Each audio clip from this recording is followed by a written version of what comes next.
সাধারণ মহিলা, নারী, কোয়ার, ট্রান্স মানুষ প্রত্যেকের মিছিল। একজন মহিলা হিসাবে পশ্চিমবঙ্গের মহিলা মুখ্যমন্ত্রী কিছু প্রশ্ন করার অধিকার দাবি আমাদেরও রয়েছে। রাজনৈতিক বলে কিছু হয় না, অদলীয় হতে পারে। পুলিশ যে কোনো প্রতিবাদী মানুষকে ভয় পাচ্ছে, কারণ একজন মানুষ হিসাবে উনি আমার কাছে খুব নগণ্য হয়ে পড়েছেন। এটা বিভিন্ন মানুষ, যে মানুষ কোনো নির্দিষ্ট রাজনৈতিক দলের প্রতিনিধি নন, সাধারণ মহিলা, নারী, কোয়ার, ট্রান্স মানুষ প্রত্যেকের মিছিল। আমার মনে হয়েছে একজন নাগরিক হিসাবে, একজন মহিলা হিসাবে পশ্চিমবঙ্গের মহিলা মুখ্যমন্ত্রী কিছু প্রশ্ন করার অধিকার দাবি আমাদেরও রয়েছে। আমি ওদের সলিডারিটিতে, যারা এই মিছিলের আজকে আয়োজন করেছেন, ওদের সঙ্গে সহমত পোষণ করে মিছিলে হাঁটছি।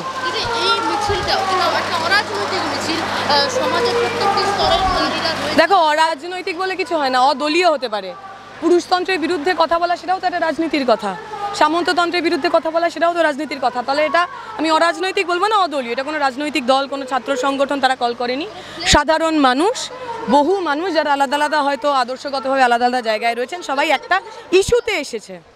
কারণ পুলিশ তো ব্যাপারটা রাজনৈতিক দলের নয়। পুলিশ যে কোনো প্রতিবাদী মানুষকে ভয় পাচ্ছেন। সেই প্রতিবাদী মানুষের নাম রাম, শ্যাম, যদু হোক, সিপিএম হোক, এসএফআই হোক, ডিওয়াইএফআই হোক, অথবা নাম না জানা কোনো সাধারণ মানুষ হোক, প্রত্যেককে ওনারা ভয় পাচ্ছেন, কারণ ওরা অপরাধীদের বাঁচাচ্ছেন, অপরাধীদের শিল্ড করছেন। দেখুন, আমি এটা ঠিক করেছি, আমি ওনার কোনো কমেন্টের আর কোনো রিয়াকশান দেবো না, কারণ একজন মানুষ হিসাবে উনি আমার কাছে খুব নগণ্য হয়ে পড়েছেন।